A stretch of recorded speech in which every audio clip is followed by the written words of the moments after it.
Good afternoon, ladies and gentlemen. American Things here, and today I will be showing you how to change the tires on your car.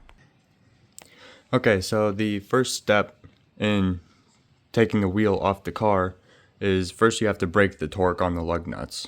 So they're going to be very hard to take off, but you take your wrench and you put your wrench on one of the lug nuts, and then you start twisting it off, and it's going to be kind of hard at first, but then it breaks loose. And that is known as breaking torque on your lug nuts. So once you break torque, then we will be able to jack up the car. But the reason why we don't jack up the car first when we break torque is if we're trying to break torque, we are putting a lot of weight on the car, moving it back and forth, and we don't want it to fall off the jack. So that's why it stays on the ground when we first break that initial torque. But then after we do that, we keep the lug nuts on the wheel and then we jack up the car. So let's do that. Okay, so now we have the car jacked up off the ground and the wheel is off the ground, so we're good. So if you want to learn how to jack your car up, go back and watch my video on how to change the oil, and I will the oil in your car, and you'll see how to jack the car and where to place the jack and all of that. Alright, so now that we have the lug nuts mostly loose, now we can take them off and remove the tire, or the wheel, I should say. Okay, and just like that, the wheel is now off the car. Okay, so now next we inspect our wheel well for wear and tear, or just to make sure that everything is fine. So first we check the brake rotor itself to make sure it's not too thin, which right now it is fine. And we check the brake pad. The pad itself is right here, and we check to make sure that that's not thinning out and that our brakes are good. And that looks good there. We check our studs for any damage or anything, and they look fine. And then our suspension and everything else, we just check to make sure that nothing is out of place. And that looks good, so now we are ready to put on our new wheel.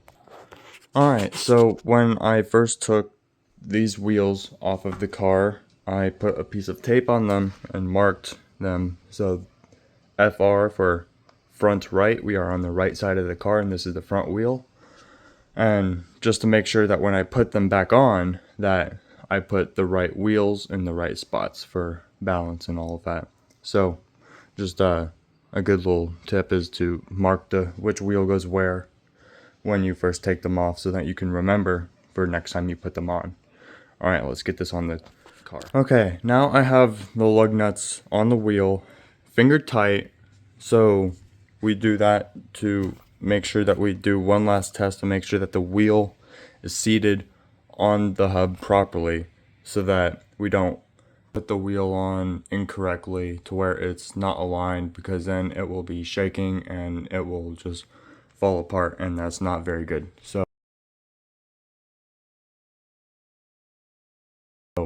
we do a check to make sure that it is seated properly and that all the lug nuts are finger tight, and now we can go in with the wrench and tighten them closer onto the car.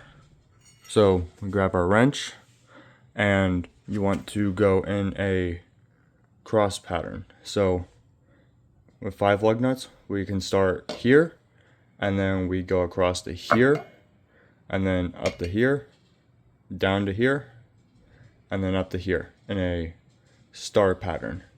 And why we do this is so that we can get an equal distribution on the wheel to make sure that one lug nut is not tighter than the other. So let's do that. Alright, so now I have screwed on the lug nuts until they stop going in. We don't crank them on yet because we still have the car jacked up. But now the lug nuts are tight, and we can jack down the car, and then we can crank them on. Okay, so now the car is on all 4 wheels, and now we can take our wrench again and really tighten these to make sure that they do not come off unless we want them to. So let's do that. Alright, now the lug nuts have been torqued on the wheel properly. They are good and tight and they are not coming off. The wheel is not going anywhere. So now what you do is just repeat all the same steps for the 3 other wheels. Alright, and there you have it, ladies and gentlemen. That is how you change the wheels off of your car. Let me know if you want to see how to change your tires on the side of the road, like in an emergency. Then comment down below and I will show you guys how to use the road jack and not the floor jack that you could use in a garage. And that'll be a little bit more realistic if you were on the side of the road and you had to change a spare tire in an emergency. Alright, well, that's it for now. This has been American Things, and all of you have a great day.